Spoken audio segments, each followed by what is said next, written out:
Хятадын шилдэг өгүүлэлгүүд зохиолч Тянийн үрд гэдэг хизээ юм бэ? Та Бээжингийн хуучин гудамжинд амьдарч үзсэн үү? Бээжингийн хуучны гудамжны хөөхтүүд ямар байсныг мэдэх үү? Ийм гудамжны баяр хөөртэй дүрсгүй охтыг төсөөлж байна уу? Бээжин хуучин ямар байсныг би мэднэ. Хүүхэд ахуудаа хуучны гудамжинд амьдардаг байлаа. Баяр хөөртэй, олон хүүхтэй, жаахан дүрсгүй охтыг санддаг юм. Бодоод үз. Тэд байгаагүй бол гудамжийг гудамж, Бээжинг гэх үү? Ингэж хэлэхэд доргууч нь хүрэхгүй үз. Учир нь өнөөгийн Бээжин хот урдийнхаас өөр болсонтой холбоотой. Энэ хот урдын адил эерэг дулаан уур амьсгалтай байхаа болжээ. Бээжингийн гудамжнууд цээжиндээ танихгүй өнөн худал бүхнийг тэрвэрчээ. Өвөрт нь өчнөөн олон гадаадын хүн аж төрнө. Энд урдын танил аялгууд уултгаа болж хуучны тотон дуу чимээ зүрхэндэл хоногшиж үлджээ. Аргачгүйз 20 жил өнгөрчээ. Би Бээжинд ирэх бүрдээ гудамжинд цовчон тоглох тэр жаахан охтыг миний багад байсан охид мөн байх вэ гэж горьдон харддаг юм. Би өөр хот руу шилжиж тэндээ амьдрал зохиосон ч жил бүр Бээжинд баяр хөөртэй очино. Зохиолч дэвлийн ажлаараа нийслэлд очин хүүхдийн хэвлэлийн газраар орж эрэл хайгуул хийхийн хамт садан төрөлтэйгөө ч уулзна. Бээжинд ирэх бүрдээ уулздаг хүн бол миний үеэл дүү Бай Даашин. Даашин надад сонин сайхнаа дуулгаж миний саналыг сонсно. Хаяа миний зөвлөгөөг үгүйсгэж бухимдах тохиолдол ч гарна. Заримдаа дэндүү бүтлгүй нэгэн шиг санагдаж уурын минь барахч мах цусны холбоотой ах トゥ улс болохоор эргээд баяртай уулзах үе мундахгүй болоо. 6 дугаар сарын 1 өдөр би Даашинтай уулзахаар таксинд сууж Ванфужин гудамжны шийдвүү их дэлгүүрийг зорив. Тэр их сургуулаа төгсөөд Гайлун зочид буудалд үйлдвэрчний эвлийн ажилтнаар ороод удалгүй борлуулалтын менежер болсон байлаа. Такси Дэнши замын эхэнд очоод цааш явах аргагүй болж төгжирчээ. Би машинаас буутал бороо ширвэсв. Хоргодох газар хайж, ойролцоох сарвчин дор зогсож байхад нүдний өмнөр Бээжинд өнгөрүүлсэн багын дурсамж хөвөрлөө. 20-од жилийн өмнөх зуны орой үеэлдүү Бай Даашинтай хамт эмээгийн заавраар халуун сав авч гудамжны үзүүрийн жижиг дэлгүүрээс хүүтэн ундаа авдаг байж үлээ. Манайхыг Эфүүгийн гудамж гэнэ. Гудамжны хойд үзүүрийн хүнсний дэлгүүрт боорцог, лаазалсан хүнс, тос, давс, цуу, жан, хонь үхрийн мах, загас буурц хөдөлдөн. Дэлгүүрийн үүдэнд ногооны лангуу байдагсан. Шөндөл болсон ч дэлгүүрийн гадаах ногоо байж л байна. Хэн нэгэн юм хулгайлчих вэ гэдэг болгоомжлол манай гудамд огт байгаагүй. Тийм л амгалан газар байж үлээ. Тэр дэлгүүрийн дэргэд архины мухлаг байлаа. Мухлагийн эзний бэлддэг хэрдсэн гүзээтэй хоолны амтыг би насандаа мартахгүй. Дэлхийн хамгийн сайхан амттай мах бол гүзээ гэдэгт итгэдэг байж үлээ. Даашин бид хоёр уралдаж гүйсээр гудамжны үзүүрийн мухлаг тэрж ундаа аваад л гэн. Мөстэйгүү мөсхүүгүү гэж худалдагчийг асуухад бид нэгэн зэрэг мөсөөр хөргснийг гэд халуун саваад өгүүлнэ. Мухлагийн эзэн мөсөөр хөргсөн ундаа савлж өгөхөд бид газар дээр нээж амаа олохгүй уудагсан. Ихэвчлэн би эхэлж цангаагаа тайлаад дараа нь Бай Даашин ун. Тэр багын л бусдад найр тавьдаг охин байсан болохоор үеэл ихчигээ эхэлж уухыг мэдээж зөвшөөрнө. Час хийсэн гүйлсний ундааны амт хичнээн гоё байсныг одоо ч сандаг. Би Даашин руу дахиж хоёул гудамжаар пэр хийтэл гүйлдэхэд Байшингийн оройд унтаж байдаг шар муур сэрдэгсэн. Тэр бол 9-р хашааны Нью муур. Нью Байшингийн оройд амжин манай гэрийн Шамог эргүүлдэнэ. Би заримдаа ундаагаа байн нээж балгасаар явах. Бай Даашин огт барьцдаггүй байж үлээ. Би яагаад үеэлдүүдээ ганц удаач болов найр тавьж үзээгүйгээ одоо хэрнээ гайхдаг юм. Нэг удаа бид кинонд явахын тулд толгоогоо угаах хэрэгтэй болсон юм. Ус халмагц би төрүүлж угаалаа. Өндөгний шартаа яа гэж илхэн тэр шингэн савангаар үсээ удаан угааж билээ. Гадар эзлээд үсээ ахин дахин зайлв. Харин баа даашийн үсээ угаах гэтэл киноны цаг болчихов. Гадрыг удтал эзгэнсэн би юу ч болоогүй юм шиг эмээтэйгээ даашиныг шавдуулж үсийн зайлуулгүй авчивлаа. Араас нь харахад үсэнд нь наалцсан шампунь арилаагүй бөөгнсөн байж үлээ. Тэр шампунаа арилгаагүйгээ мэдэхгүй үсээ салхинд хатаахаар оролдоно. Бай даашийн надаас болж үсээ дутуу угаасныг мэдэж байсан ч би хэлэлгүй өнгөрч үлээ. Одоо 20 жил өнгөрсөн хэдий ч үснээс нь тэр шар шампунь арилаагүй мэт санагдана. Тэр үед үснийхэн шампунь арилаагүй кинонд явсан нь миний буруу байсныг түүнд хэлхийг хүсэж дотроо гэмждэгч хэлвэл гомдчих болов уу гэд дуугүй өнгөрөхөр шийдсэн юм. Даашийн хуучных шигээ гинэн цайлган элдв гомдлого үлдснэн дээр бизээ. Шийдвгийн 2 давхрын кафед түүнийг хүлээн суун. Бай даашины цаг үе огт мэдрэлгүй халуун сэтгэл гаргаж байдаг томоогүй занг бодоод өөрийн ирэхгүй нэмсэглэв. Үеэл дүүгийн минь өвөрмөц талбал дурлсан залуудаа хит яарч найр тавиад удалгүй хаягддаг явдал билээ. Даашийн багын гүжирмэг зантай хээгүй охин байв. Ааш зан сайтай 9 дугаар хашааны жаа өмегийн дүгнснээр элбэрл журамтай охин яах аргагүй мөн. 1-р хэсэг.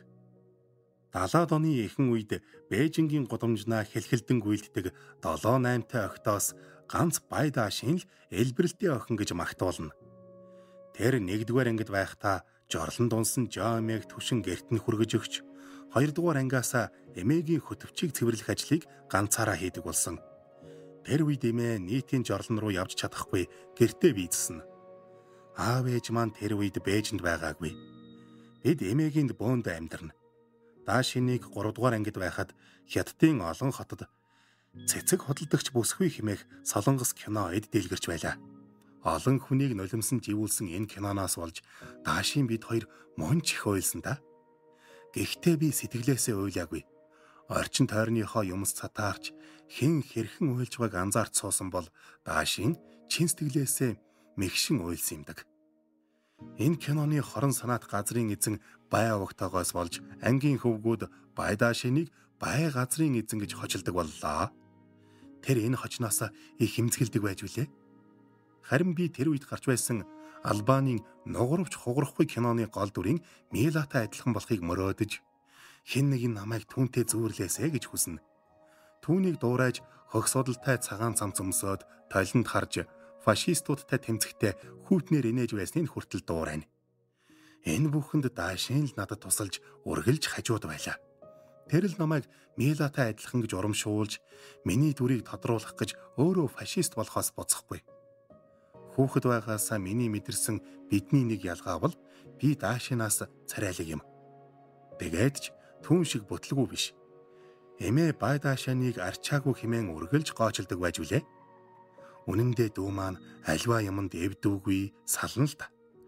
Сармас арилах гээд хумсныхаа завсарт шүүсийг оруулж хаад уйлна. Ялааны алуураар байга онож цохидоггүй.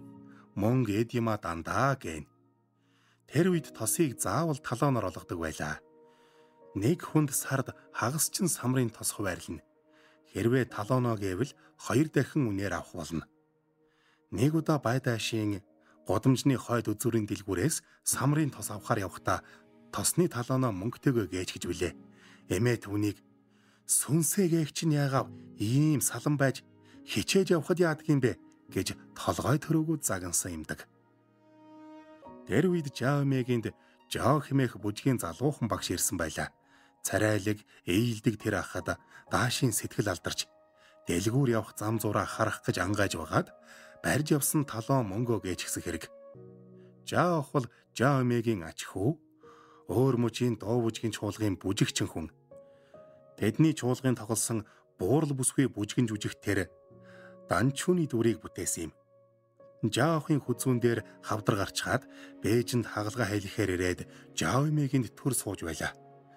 Жаох бол манай гудамжинд урд байгаагүй ганган залуу төдийгүй төрөлхийн буржгар ус, өтгөн хөмсөг, том алагнууд, зузаан уруултай, туранхай боловч бие бялдар сайтай, хэний ч харааг булаам 20 орчим настай залуу байж. Ямар нэгэн мөрдөсгүй, малгайн сүлдгүү цэргийн хувц өмснө. тэр үед бүжгийн чуулгынхан ингэж хувцалдаг байлаа. Жаах энгэрээ задгаалж нүд гялбам цагаан цамцаа цохилган бусдын нүдийг өөртөө татна. Манай гудамжны охид түүнийг тойрон хүрээлж тоглох дуртай. Ах соёлтой хүн болохоор бидэнд ээлдэг зан гаргаж өөрийн тоглодог бүжгэн жүжгийн хэсгээсээ заана. Хашааны голд ширээ, дэрэгдэн сандал, түүний дэргэд явган сандал тавьж жүжгийн хэсэгт гардаг агуй дахь 3 гишгүүртэй тайз бий болно. Жүжгийн оргил хэсэг бол шиарын гараас данчхун татаж хамтдаа агуун аманд гарч ирээд нарны гэрлийг харан бүждэг хэсэг юм. Манай гудамжны охид бүгдээрээ шиар болохыг хүснэ. Бидэнд үнэндээ тэр жүжигт гарч байгаа нарны гэрэл тийм ч чухал биш. Гагцхүү данчхууны гараас адхан түүний дурлалт бүсгүй болох тэр завшаан л чухал юм. Охид эгнэн цогсож шиар болох ээлжээ төвчээр тавилээд гисэн. Жаах биднийг ялгаж шоовдралдаггүй. Бүгдтэй нийлдэг харьцаж хүмүүрд шиарын дүрд тоглох боломж олгодог байлаа. Бидний дундаас Байдаашийн л шиар болохоос татгалцсан юм. Уг нь энэ жүжигт хамгийн их дурладаг хүн бол тэр. Оройн хоолны дараа Жаахын хашаа руу айл болох түргэн явах гэсэндээ эмээд хүртэл ууралж байсан удаа бий. Өдөр бүр оройн хоолны дараа эмээ гадаалдаг зуршилтай. Байдаашийн эмээгийн бие зассан хөтөвчийг цэвэрлсэний дараа гадаа тоглох эрхээ авна. Үеэл дүүгийн маань сэтгэл яаран догдлох тусам эмээгийн бие засах нь удааширч хясна. Эмээ тамхи баг болоод суугаад байхаас гадна заримдаа бүр маадоргийн төврийг уншаад таг болчихно. Даашийн хүлээж ядаж байгааг огтхон чажирахгүй суух эмээгийн тэр байтал надад дэндүү бүдүүлэг санагддагсан. Гэхдээ би энэ хэрэгт нэг ч удаа хошуу дүрж байсангүй.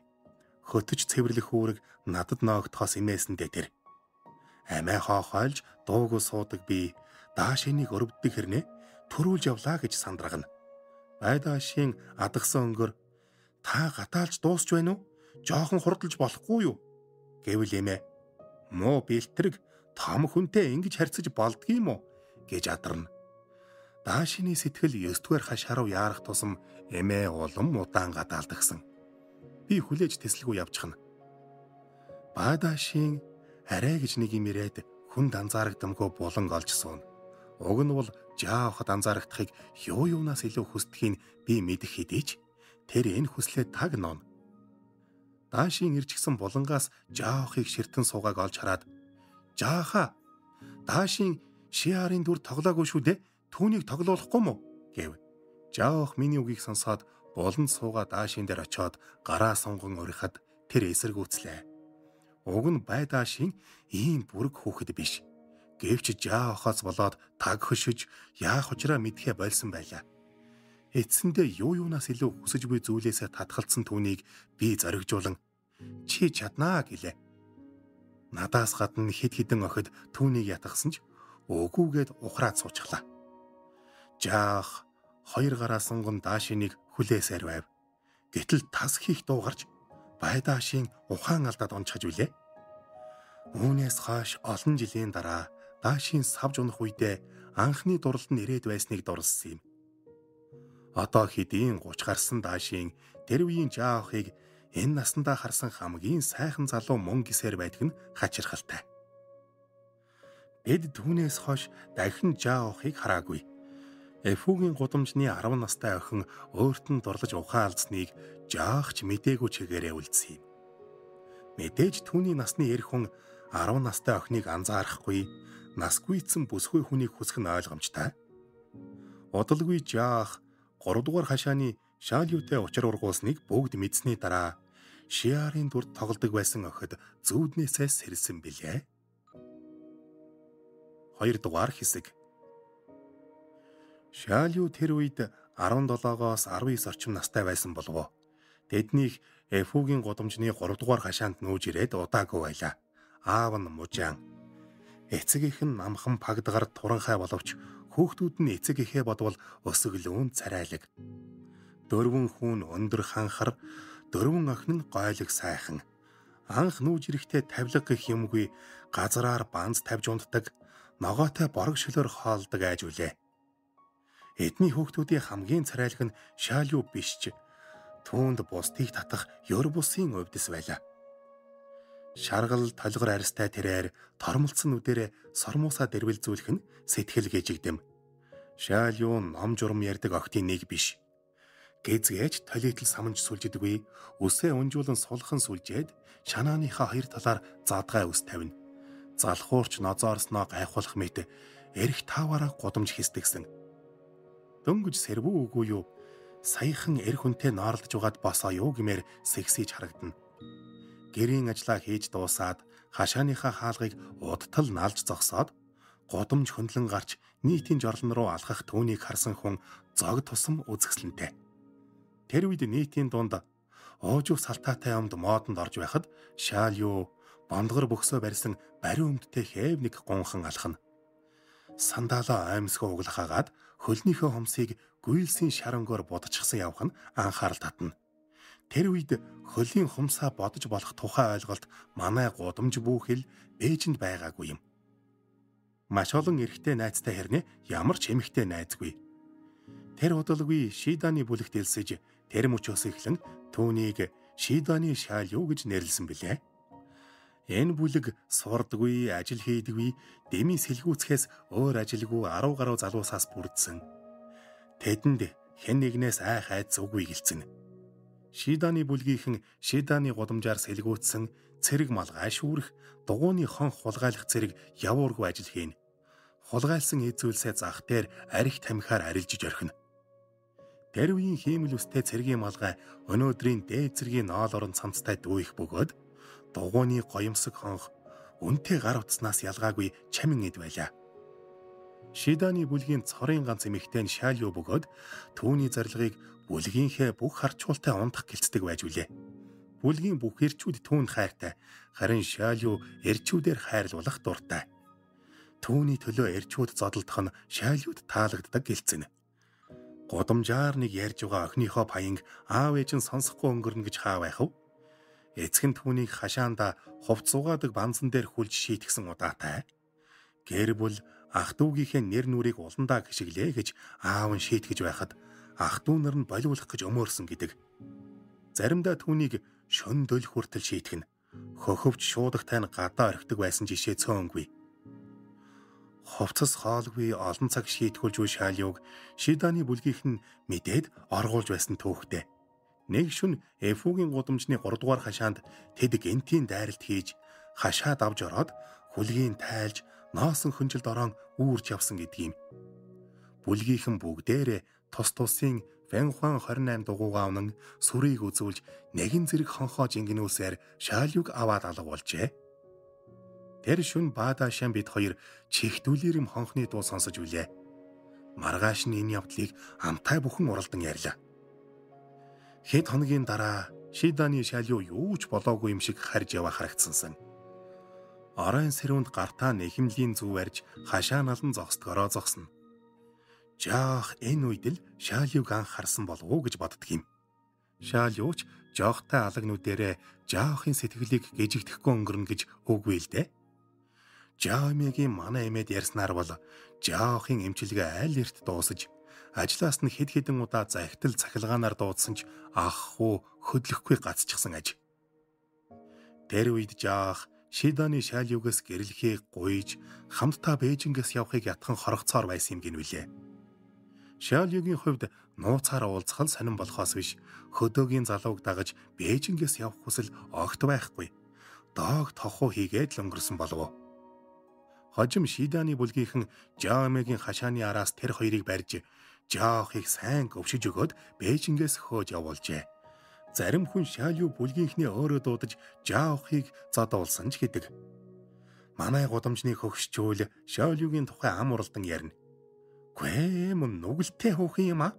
Манай гудамжинд яахаараа ийм нэг улаан шулам гараад ирдэг байна. Химэн жаа эмээ манай эмээд уйлж унжин ярьж байсныг даашийн бид хоёр сонссон юм. Яг тэр үед манай ээж аав судалгааны ажлаа дуусгаж намайг Бээжингээс авч явахаар ирсэн юм. Ээж аавын хувьд намайг авч явахын төлөө аль байдгаараа яарч ирсэн бол миний сэтгэл Эфүүгийн гудамжнаа хорогцоор байлаа. Би явчих бол Эфүүгийн гудамжны хинэн ч намайг дурсахгүй. Нэг их уталгүй мартах биз. Тэр үед би муур болооч чадгаа Шиданы гудамжинд үлдэж Шайлюгийн адал явдал хэрхэн үргэлжлэхийг харахыг хүсэж байлаа. Үнэн дээр түүний адал явдал надад томчуудын ярьсан шиг жигшмээр муухай биш. Харин ч эмэгтэй хүний бахархал төрүүлэм сайхан санагддаг байжээ. Шиданы Шайлюгийнч Эфугийн гудамжнаас удалгүй нүүсэн гинвэлээ. Байдашийн бид хоёр хизээ хойно одоогоос 2 жилийн өмнө Шайлютай Санлитууны Шан муутун бааранд таарлцсан юм. Жижигхэн хэдийч гадаад хэм маягтай тэр баарны эзэн нь Шайлю. Барууны хоол гадаад хүний этгээд үнэр хан хийсэн тэр баар боломжийн орлоготой нийлт.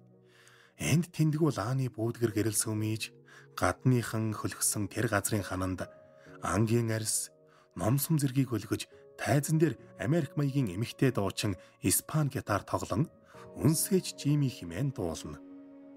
Энэ мөчөд бид Шиданы Шайлюг олж харлаа. Тэр урдын хаас таргалсан боловч нүд булаам сайхан бүсгүй хിവэрэ байлаа. Хэдийн дууч гарсан ч сайхнараа гонхолцох тэрээр ялимгүй нам суусан ч сэтгэл хангалуун жаргалтай харагдана. Би Шиданы Шайлю байна гэж хэлтэл тэрч биднийг хараад шууд танив боллоо. Шайлю ойртож ирээд үйлчлэгчээрээ нэг Үе Кан Хуан авчруулсан нь бидэнд барьсан түүний бэлэг аж. Бид бие биенээ харж халуун дотны нэмцэглээд баяр хөөртэй уулзсан юм. Аль дэвэн гэрвийн үед гудамжинд тоглодог байсан бяцхан октыг таньсан нь гайхалтай санагдлаа. Бид хоёр түүний баарыг үнэн сэтгэлээсээ магтаж тэрч баяртай хүлээн авав. Шайлю гараа ялимгүй өргөөд цаана юм хийж байсан биерхүү залууг дуудаж ирүүлээд нөхрөө гэж танилцууллаа. Тэр үдэш гайхалтай сайхан байсан. Гэхдээ түүнээс 10 шахам дүү нөхрийн жаахан өрөвдсөн юм. Түүнд эр хүн хэрхэн ухаан алдан дурлдгийг бид хар багасаа мэдэн шүү дээ. Тэр үдэш Байдаши надаас хамгийн их биширдэг эмэгтэй нь хэн болохыг таалах гэж оролдов. Би тааж чадсангүй. Гэтэл түүний шүтэн биширдэг даган дуурайхыг хүсдэг эмэгтэй нь Шиданы Шайлю юмсанж. Яг түүн шиг эрхэмсэг бардам, үзэгслэнгоо эрчүүдээр хүрээлүүлсэн тийм л бүсгүй болохыг мөрөөдөж үсээ хүртэл дуурайж сүлжихийг оролддог байжээ. Тэр орой би дэргэдмэн сууга хээ шаагүй бүдүүн хадуун даашааныг огт мэддэггүйгээ ухаарч билээ. Дөөмн хэдий том болсон ч урдын адил цайлган тэнэг дүү хിവэрэ. Уг нь тэр бүгдийг ёс журмаар нь хийдэг зарчимч хүн шүү дээ. Баагад дунд их сургуулийг онд сайн дүүргэсэн шилдэг сурагч бас нийтж тусч энэ зан чанараараа олон удаа хичээлээ тасалсан ч их сургууль амжилттай төгсөхөд нийгмийн идэвхэн түүн цаад болоогүй юм. Сургууль төгсөөд 4 одтой Кайлун зочид буудалд ажиллаж байгууллагынхаа төлөө 2 хүү сэтгэлээр зүтгэж байгаа шилдэг ажилтны нэг. Тэр жуулчид явуулын хүмүүсийг хүлээгээд суудаг менежер биш. Гадуур явж том компанитай уулзаж буудлынхаа өрөө таслахааг борлуулахад их хувь нэмэр оруулдаг хүн. Байдашийн их сургуулийн 2 дугаар курст байхдаа манай хотод цэргийн сургуулийн оюутнуудтай цэргийн хаалттай бэлтгэл сургуульд хийсэн юм.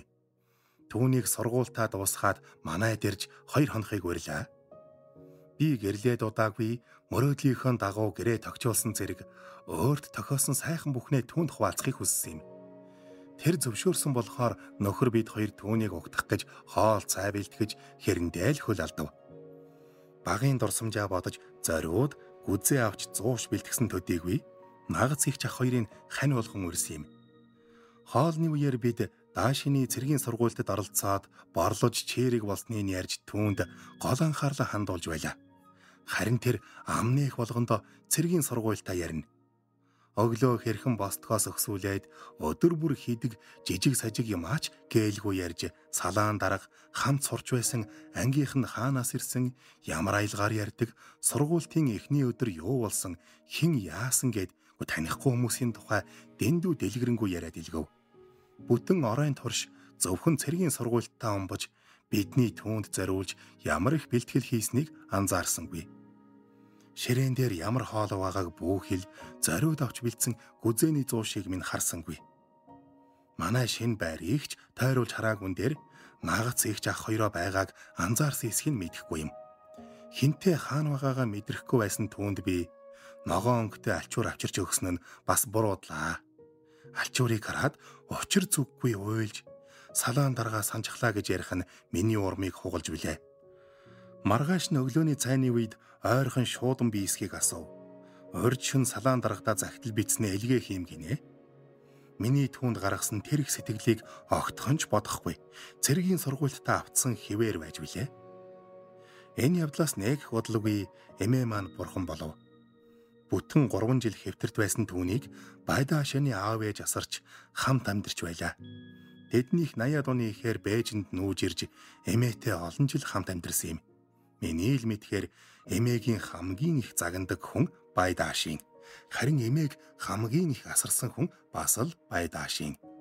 Түүний дүү Байдаамын эмээг асарахад огт оролцдоггүй батал эмээ байгаа бүхнээ Байдаамынд зориулж Даашинд сохор зоосч хялайлахгүй.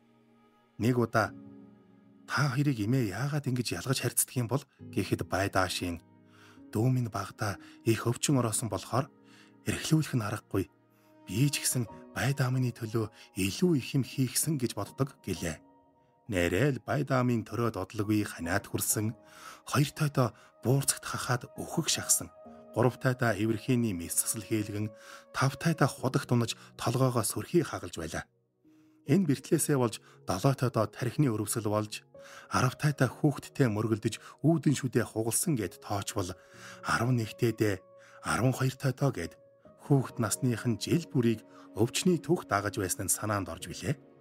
Энэ олон бүтлгүйтэл нь Байдаашийн буруугүйч дүүгийнхээ өмнө эрүүл саруул байгаадаа гэмших шиг санагдана. Харин би эгчийн өрөвдөж Байдаамын дургүй хүрхээс хэтрэхгүй. Ямар эгч дүү хоёрын хооронд яс хаяад байлтайч биш.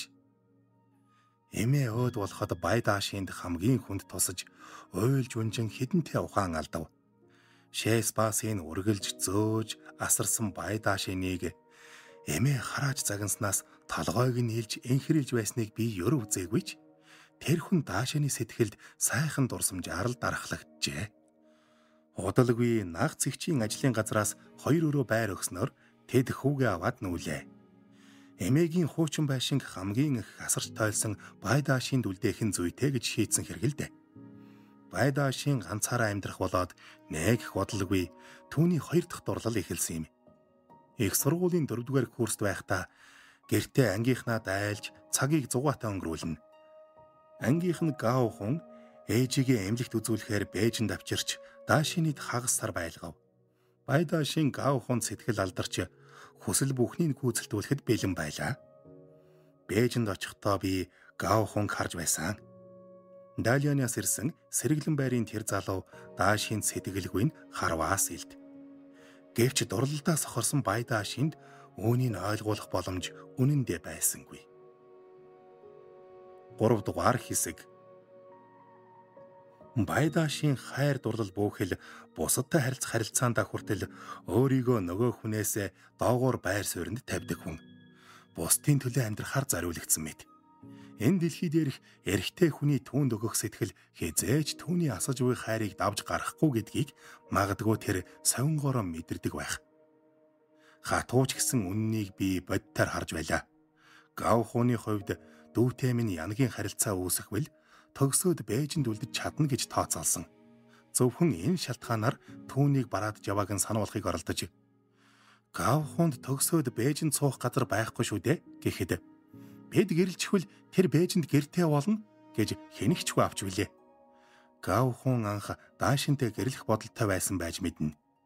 Эрийн цэнд хүрсэн тэр залууг асрах Даашины хувьд жаргал байлаа. Татах тамхи идэх хоолыг бэлтгэхээс гадна аймс хувцсыг угааж амттан цуглуулж төрсөн өдрийн нэжгэр тэмдэглэж билээ. Гаохонтай удахгүй гэрлэнэ гэж хүн бүхэн зарлж баяр хөөрөө гайхуулна. Гаохоны хамаатан Бээжинд ирвэл Байдаашинд лачаа нэмнэ. Ундах газар идэх хоолыг бэлдэж өгөхөөс гадна явхад нь бэлгэсэлт базааж аль байдгаа барина. Даашины орлого хүрэлцэхгүй ээж аавыгаа холгон байж Гаохоны төлөө бүхнээ зориулна. Нэг удаа Гаохоны эгчийг нь хүүхдэд нохой авчихын тулд гэрийнхээ сэнсийг хүртэл зарж байлаа. Харин Гаохон төгсгчлээ Япон бүсгүүтэй танилцаад Эфүүгийн гудамжийг зүгэлхээ болов. Япон хүүхэн дагаад Япон явахаар шийдсэнийг Даашийн хожим сонсчээ. Гав хүн эмэгтэй хүнээр тэжээлгэж амьдрах сонирхолтой залхуу залуу. Тэр үед Бай Даашины уйлж шаналж байсан дүр төрх одоо ч тодхон харагддаг. Элэг эмтрэм шаналсан Даашинд хизээ нэгэн цагт чамайг үнэстэглээсээ хайрлах хэн нэгэн ирнэ гэж хэлсэнсэн. Хөнжлөө дээгүүрээ нөмөрч хэдэн өдөр өглөөд хөвцсөн Даашийн эхэндээ гав хуунаас өшөөгөө авна гэдэг байснаа сүүлдээ би шиданы шаал юу байсан бол тэр надад ингэж хандаж чадахгүй дээ. Би даанч шаал юу биш хэмээн гөлийж хэвддэг болов. Тэр гав хуунаас салаад удаагүй байхдаа сургуулаа төгсөж ажилд орсон юм. Дүүмийн Кайлун буудлаас ажил амьдралын гараагаа эхэлсэн. Итэвхтэй ажилдаа өөр юм сүв, үнэн ч шудраг хүн учраас ажил тэнцэхгүй зовлон үгүй. Ажилд орсон цагаасаа сайн сайхан чанараараа хамт олноо татсан. Энэ бол түүний жинхэнэ мөн чанар билээ. Ажилд ороод нэг бодлогогүй ажлынхаа нэг залууг онцлох болов. Тэр залууг Гуан Фэ юу гэдэг. Кайлун буудлын зочдын хэлтэст ажилдаг. Бай Даашинаас нэг дүү нуруу туруу гарч ойролцоо. Байгууллагынхаа зул сарын баярын үйлчлэхээр тэд анх таарч хэн тайзнаа гарч ая дуу өргөжээ. Даашийн багаасаа ухуулах ажил хийж байсан учраас олны юм дуулж хуурдахаас ичдэггүй. Гэтэл тэр үйлчлэгт дуулахтаа бодлоод байж. Энэ үед тайзны доор зогсож байсан Гуан Фэ юу гараа яаж өргөхийг дохиж өгч сануулж байсан нь их тус болсон гинэ. Ингээд тэр залуу өөрөө ч мэдлгүй Даашины сэтгэлд галаас ачсан аж. Гуан Фэн юу бол гав хунаас өөр эх орондоо хайртай ажил мэргэжилдээ эзэн болсон залуу. Тэр элдв авьяастай түүний нэг нь орыг мэргэжлийн төвшөнд засаж янзлах. Гуан Фэн юу нэг удаа Даашиныг дагаж Эфугийн гудамжинд ирэхдээ түүнд ор яаж застгаа харуулжээ. Орын янзтай болгож өгсөн Гуан Фэн юугийн царайнаас Бай Даашин мэргэжлийн ажлаа баяртай хийж буй зарчимч залууг л харснаас биш ортой холбоотой ямар нэгэн сэтэл хүсэл тачаал олж харсангүй. Тэднийг үе уулздаг болсон үед Кайлын буудал тавилга сэлтээ шинчилж ажилчдаа хуучин тавилгаа тараажээ. Бай Даашин ажлынхаа буйнаар гэрийнхээ тавилгыг бараг бүрэн шинжилв. Гуан Фэн юу төгөлдөр хур тоглох дуртайг мэддэг Бай Даашин хамаг юмаа шавхан буудлын хуучин төгөлдөр хуурыг 500 юанаар авлаа. Даашин аав ээжигээ царайчлахааргүй орлоготой болсон. Тэр таалагдсан залуугаа өөрийн болгохын тулд төрсөн өдрийн тэмдэглэхээр шийдэв. Гэхдээ гав хууны төрсөн өдөр шиг олон хүн урьсангүй. Буудлынхаа Европ ресторанаас хар шугуй билуу захиалж цагаан хэрэм химээх дарс авчээ. Гуан Фэн юугийн төрсөн өдрөөр тэд бялуу идэж дар сууж хөгжилтэй сайхан байжээ. Залуу төгөлдөр хур тоглоход Даашийн дэндүү тулж зогсон чагнана. Гуан Фэн юугийн чих рүү халуун амьсгаа тооноход тоглож буй яач мэдхээ болж толгоогоо эргүүлэн Даашины ингэрт ойртно. Бүсгүй болох байсан ч тэрсэнгүй. Өвдөг сөхрөн өмнө нь сууж юу ч юм хүлээж амьсгаа дарав. Гуан Фэн юу Бай Даашиныг удаан хүлээлгэлгүй үнсэж илж тааллаа. Түүнтэй илүү дотн харилцаа үүсгэж болох байсан ч тэгсэнгүй. Магадгүй өөртөө итгээгүй эсвэл өөр шалтгаан байсан биз. Удаж төдөлгүй Гуан Фэн юу Бай Даашинаас холдож ширээний захад очиж суужээ. Даашин төрүүлж амнэн хэрвээ чи бид хоёр хамт амьдрал хийн түлж солих ажлыг би хийн гэтэл Гуан Фэн юу хэрв чи бид хоёр хамт амьдрал гэрэл чийдэн солих зэрэг ажлыг би хийн. Бид хамт амьдрал чамаар юу ч хийлэхгүй. Чи үнэхээр сайхан сэтгэлтэй шүү. Энэ чанарыг чинь би айлэрт мэдэрсэн.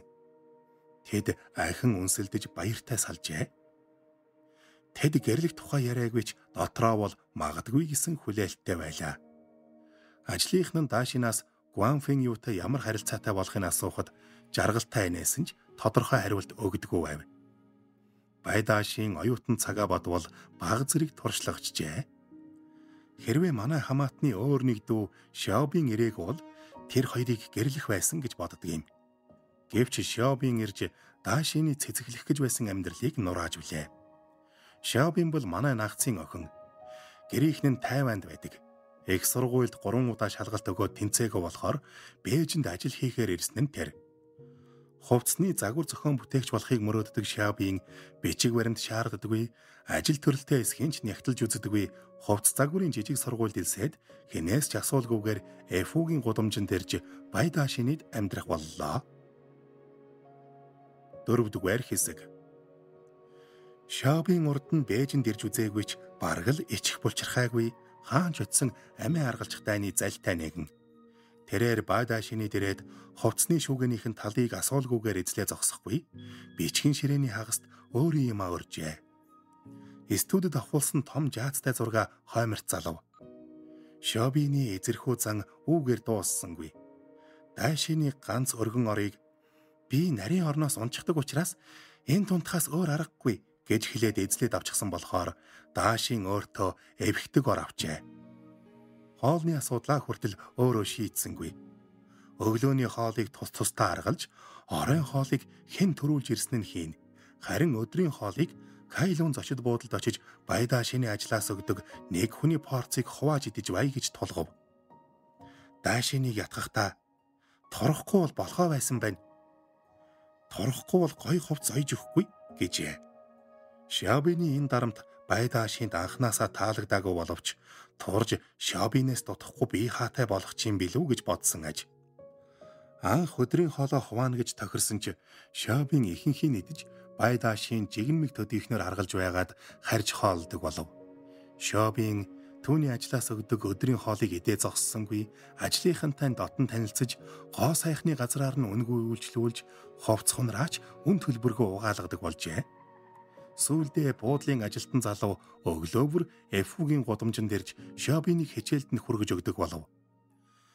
Метр 50 гаруй өндөртэй Шабины жижигхэн гар, бүдүүлэг атлаа, танхил охины байр байтал эрчүүдэд таалагддагч түүнд халдаж зүрхлэхгүй, бас өгөө гэж хэлж чаддаггүй гинэ. Нэгэн удаа Байдаашин Форд компани түнштэйгээ уулзсны үр дүнд тус компанийн гадаа төлөөлөгчд Кайлун буудалд бүтэн жил байрлахаар болжээ. Энэ баярт мэдээг тэмдэглэхээр ажил руугаа явалгүй эрт харьлаа. Даашин хаалгаа нэмэгц хөшөж орхижээ. Учир нь Шабийн Гуанфэн юу хоёр хамт хэвтэж байж. Мөрөөдлийн залууга үеэлдүүдээ инхүү алдаж шин хүргэнтэй болов. Гэхдээ тэр Гаохунд хаягдсан шигэ Гуанфэн юуд өшөргөж чадсангүй. Хэдэн сар болцохдоо ганц удаач өвөр төрүүдээ орох алхам хийгээгүй Гуанфэн юу хэдхэн улдсан үеэлдүүтэй нь өвөртөө орсныг нүдээр үзлээ. Үзэхдээ өөрийнхөө орон дээр шүү. Шабин Эфүүгийн гудамжнаас нүүхдээ Байдаашинаас ганц ч удаа уучлалтгүйсэнгүй. Өөрөө зургийг гаргаж Даашинд зориулж урлсан бөмбөр хормоотой Даашин заал үлдээжээ. Тэр Даашинсныхаа нэг товчийг бас хатаагүй аж. Гуанфэн юу харин Даашины гомдоосондоо гэмшиж Шабинээс түлхүүрийг авч Даашиныг ажил дээр байх хооронд хуучин орын шин ороор сольж сайтар цэвэрлээд явжээ. Шабин тэр хоёрын шинэ гэрийн орноос хавьгүй гоё. Ганц чатраа нуглаагүй засаж янзалсан байлаа. Байдаашин гэртээ ирээд өөрт нь зориулж үлдээсэн шинэ орыг цэвэрлж цэгцэлснийг хараад Гуанфэн юугийн сэтгэлийг ойлгожээ. Гэхдээ тэр Гуанфэн юугийн авч явсан хуучин орон дээр хэвтэж түүнийг мэдрэхийг хүссэн. Шинэ ор түүний уйтгар гунгийг улам лавшруулав. Тэр шинэ орон дээрээ унтсангүй, харин би эхэлж унтсан билээ. Тэр үед би Бээжинд хүүхдийн сурах бичиг судлах хуралд оролцохоор ирсэн байлаа. Тэр орой би шинэ орон дээр, харин Байдаашийн эвхдэг орон дээр сууж Шабийн Гуанфэн юу нарын тухай ярьлаа. Шабийн сургуулаасаа гарч Гуанфэн юугийн ээж авийн нэг өрөөнд сууж жижигхэн оёдлын газар нээжээ. Тэдний хуримд Даашин очоогүй, бэлэг хөргүүлсэн гин. Тэр Гуанфэн юуг алдсандаа өөрийгөө буруутгах нь. Харин яагаад буруутгаж буйг нь асуувал өөр хэн буруутай юм бэ гэж амтаглав. 5-р хэсэг. Даашин Эфүүгийн гудамжнаа Шашинтэй танилцсан юм. Шашин дугуйтаа явж угаад Даашиныг санаанд өмөрөгчжээ. Сүртэй мөргээгүй боловч багахан шалбарч. Даашины шалбархайд шархны тууз нааж өгч уучил ирсэн тэр залуу Эфугийн гудамжнаа түрээслэх байр хайж явсан нь тэр байж. 3 дугаар хашааны жан байх дэндүү үнэтэй дугарсан учраас Шаашийн түрээслэх бодлоо орхиод буцаж явжээ. Шаашийн хийж гавьсан зүйлгүйч өөрийн гэсэн бизнестэй болж хөлөө олно гэдэгтээ эргэлздэггүй нэгэн. Нийгмийн ухааны сургууль төгссөн тэрээр найз нартайгаа нийлж 8-9 удаа компани байгуулж бас зогсохгүй гэрэл зураг томруулах студ эрхлэн пенсиленч хийж үзжээ. Хийсэн болгоно бүтлгүйцэн тэр залуу ээж аавтайгаа таархаа болж өрх тусгаарлахаар түрээсийн байр хайж яваан тэр. Бай Даашийн түүнд тусалж түрээсийн байр хайлцав. Шаашийн хариуд нь Даашиныг хоолнд урихад дараа мөнгөтэй болохоор намайг хоолнд ураарай гэд өөрөө дайллаа. Бай Даашийн Шаашиныг Эфугийн гудамжинд дах гэртээ дагуулan иржээ. Түүнээс хойш тэр залуу байнга тэднийд хоолдог боллоо.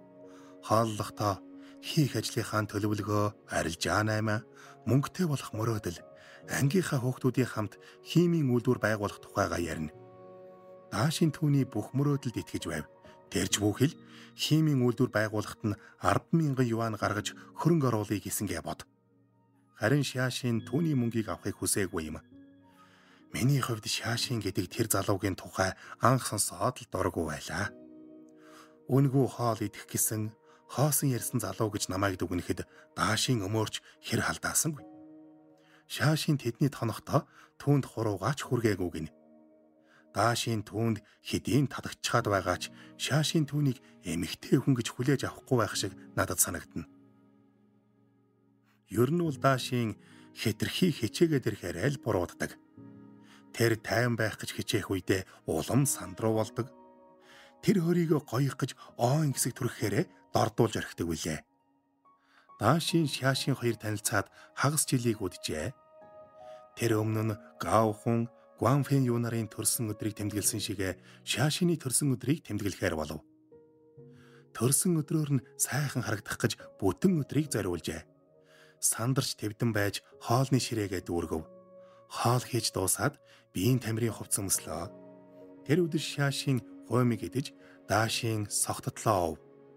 Бие барихаас залхаад согтхоор шийдсэн нь. 10 наснаас нь эхэлсэн бүтлгүй дурлалаас тэр залхаж байлаа. Нэлээд халамцсныхаа дараа төрсөн өдрийн тэмдэглэж өгч байгаагийн хариуд заавал нэг юм хэлгэж Шаашиныг шахав. Удтал шахуулсны эцэст чи бол миний насаараа талархаж явах ёстой хүн гэлээ. Энэ нь Даашины хүлээсэн үг биш байсан болохоор нэмж хэлэх зүйл алгав гэв. Шаашийн түүний юу хүсэж байгааг эртнээс мэдсэн ч бүсгүй хүн гэдэг утгаар нь сонирхож яваагүй тул үннээ хэллээ. Чи гал дээр тос тавьчихад уцаар яриад алга болчихсон. Тогоотой тос буцлаад байхад ажигчгүй ярьсаар байж гал тавих төгсөн. Цаад хүндээ уучраа хэлж болох байсан ч дими ярьсаар гал догооныхаа ханыг харлуулсан шүү дээ. Чиний ийм байдлыг би огт ойлгодгүй юм. Гал тогооны жижиг асуудлыг амьдралын нэг хэсэг шиг үзээд байгаа мó? Би ийм имийг жижиг зүйл гэж боддоггүй. Тэгээч танилцаад удаагүй батлаа. Хадгалсан 10,000 юанаа өгөх гэсэн. Муухан мөнгөний чинь залж авбал яах вэ? Харсан эр болгондоо итгэж болно гэж үү? Түүний яриа үгээр дууссангүй. Даашины дутагдлыг тоочж гарлаа. Даашинд хэлэх үг олдсонгүй. Эцэст нь одоо болно гэж хэлэх тэнхээтэй үлджээ. Энэ өдрөөс хойш Шаашийн Даашинаас холбоогоо тасалсан юм. Бай Даашийн асгартал уйлж чи явбал явдаа. Энэ байшинг удахгүй газарт оруулж доор хаяж 3 өрөө байраар солих гэж байсан да гэхэд Шаашийн эргэж харсангүй. Харин чи дахиж над шиг сайн хүнтэй уулзрахгүй дээ гэхэд чам шиг сайн хүнтэй уулзрахгүй байх вэ гэж би ч бас айж байна хэмээн үннээ очжээ. Шаашийн үнэндээ эр хүн шиг зан гаргасан гэж хэлж болно. Тэр Даашинд ямар ч өргөв. Ямар нэгэн амлалт өгөх нь бүхэл гарын чатгаж байгаагүй. Даашийн түүний төрсөн өдрөөс хойш орноосоо боссонгүй, гэрээж цэвэрлсэнгүй. Шаашины идэж байгаад үлдээсэн өндөгтэй хоймиг дээр ус ургаж, дар сууж байсан хундаг нь тоосонд дарагджээ. Нэг өдөр Бай Даамын Эфугийн гудамжнаа ирээд эгчийгээ бас л ганхарч хэвтэйг харжээ. 6 дугаар хэсэг. Тэр үед Дамын эгчийнхээ гутарсан байдалд төдийл эмзэглсэнгүй.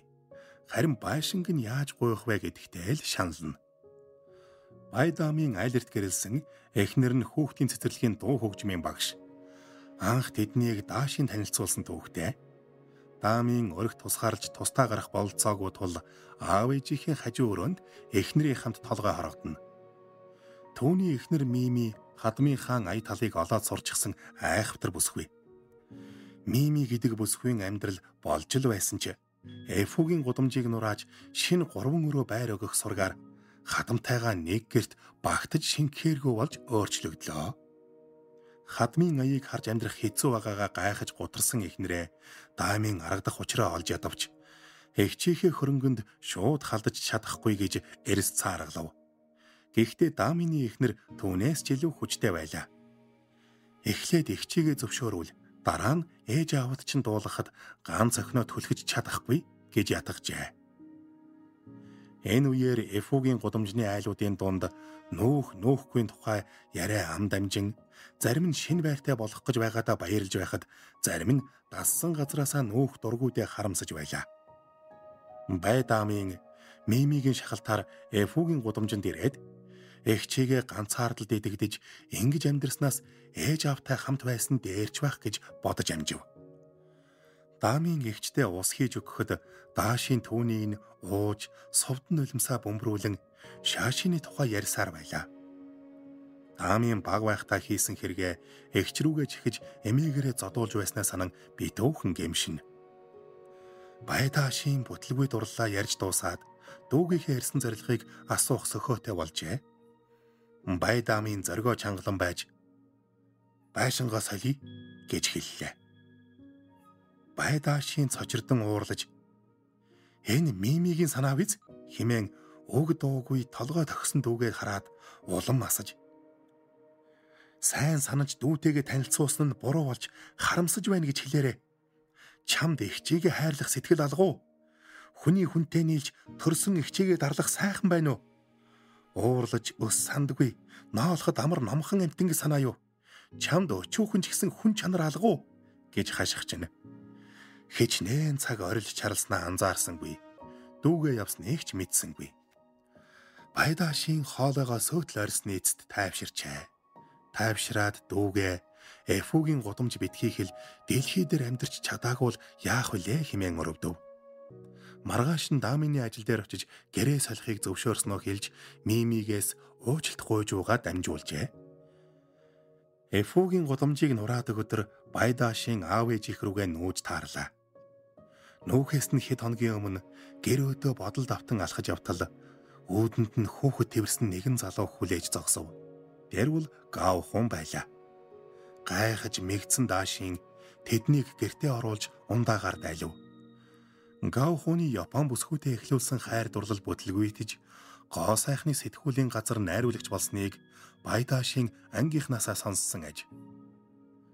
Орчуулгын компанид ажилладаг хүүхэнтэй гэрлэж хүүхэдтэй болоод удаагүй байтал эхнэр нь аяллаа багт орж Англи яваад эргэж ирээгүй гин. Гав хүн ундаа ууж суухад хүүхэд нь буудан дээр унтна. Тэрээр миний амьдралыг чи харж байгаа үсттэй. Тийм ээ. Хоёулаа гэрлээ. Чамайг өдий болтол ганцаар амьдарч байгааг мэднэ гэж хэлээд өмнө сөгдөв. Хинтэл бол хинтээ хамаагүй гэрлэж айл гэр болгосон гэж хүсэж явсан Даашины өмнө эр хүн сөгдсөн байлаа. Энэ насанд минь үүнээс өөр эр хүн надад сөгдөх завшаан олдохгүй гэж тэр бодож амжжээ. Сөгдсөн Гав хүн өлийж тусч өгөөмөр замд чинь би хайртай шүү. Чам шиг сайхан сэтгэлтэй хүнтэй хизээж таарч байгаагүй. Цаашиж таарлтна гэж бодохгүй байна гэж хэлв. Энэ үгийг сонссон Даашины урам хугарчээ. Уг нь худлаач гэсэн хөөхөн сайхан гэдэг үг сонсхийг л хүссэн юм. Тэр сөгдөж байгаа залууг хөөж явуулахыг хүсэхгүй байгаадаа уягдан чиний хэлэх үг ингээд л болоо юу? Надад зориулаад хэлэх өөр үг алгуу чамд. Үнэн сэтгэлийнхээ угаас хэллээ шүү дээ. Худлаа юм яриаггүй. Чи бол сайн хүн. Өдий олон жил амьдарч үзэхдээ чиний үн цэнийг л мэдэрлээ. Наад сайн хүн гэдэг үгнээс чинь би залхаж байна. би чиний бодсон шиг хүн биш гэхэд Гав хүн сөгцсөн хിവэрэ хэсэг бодол хийлээд чи үнэхээр сайн хүн. Үрд өөрчлөгдөхгүй. Миний мэдхээс өөр хүн болж чадахгүй гэхэд Даашийн үрд гэдэг чинь чухам хизээ юм бэ гэж асуулаа. Шийдвгийн 2 давхрын кафед үеэл дүүтэйгээ уулзав. Түүнд аяг ундаа захиалаад Гав хуны тухай ярих гэж байгааг чинь мэдэж байна. Энэ шийдвэрийг чинь би л дэмжиж чадахгүй.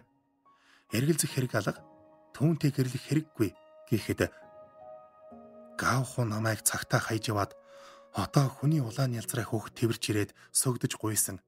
Би тэнэгч гэсэн арайч түүний бодсон шиг тийм тэнэг бишээ гэв. Энэ ухаантай ярианд нь би уужирч ядахтаа л ээж аав чинь зөвшөөрөхгүй гэхэд тэр толгой дахиад хамтдаа гоо сайхны бараа худалдан авахар болслоо. Бид шийдвгийн өнцөг булан бүрийн хувцас гоо сайхны барааг нэгднийхэнгүй сонжив.